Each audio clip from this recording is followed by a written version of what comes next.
Hey everyone, in this video I'll go over how some effects from my games work.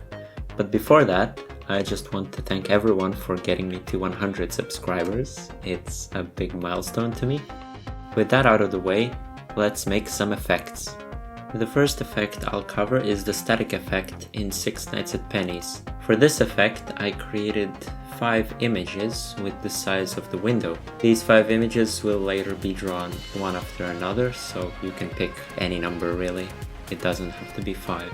I then used the random function to choose if the pixels should be black or white. In this case, because rand mod 3 is a number between 0 and 2, and the program is checking if the number is 0, we'll have 1 in 3 chance of choosing a white pixel. After that, we'll need to create 5 SFML textures for the 5 images and use load from image. Then we'll create a rectangle shape which will be drawn on the screen. And well, the final step is to have a counter which will switch between all textures. Because of compression, this effect looks pretty weird here, though you can always tweak the values of the effect. Next up, we have an effect from cookies.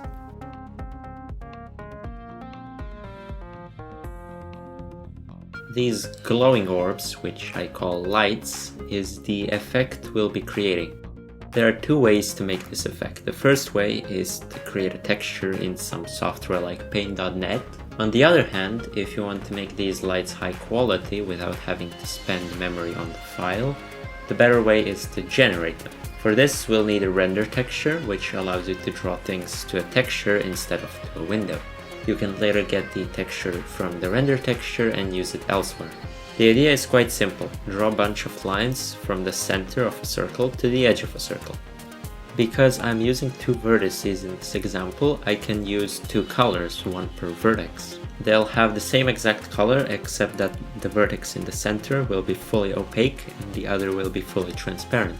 Then we change the position of the transparent vertex and draw again and again. The end result is the texture that we applied to the rectangle shape. With 10 lines, it looks okay, but there'll need to be many more. 100 is better, but we still need more. At 360, you start to see a problem.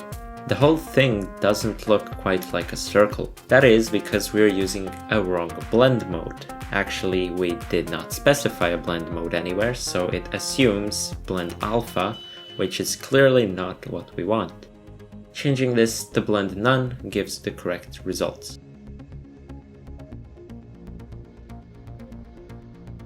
The final effect I'll show in this video is from Bigigames, a project I never finished. It had this colorful background, which to me looked very unique. For this effect, we'll again use SFML images. This is a very simple effect to achieve.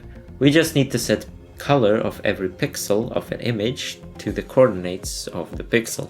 In this case, red value is controlled by the x-axis and green value is controlled by the y-axis. I made a silly mistake here setting the alpha value to 256, when in reality it should be 255.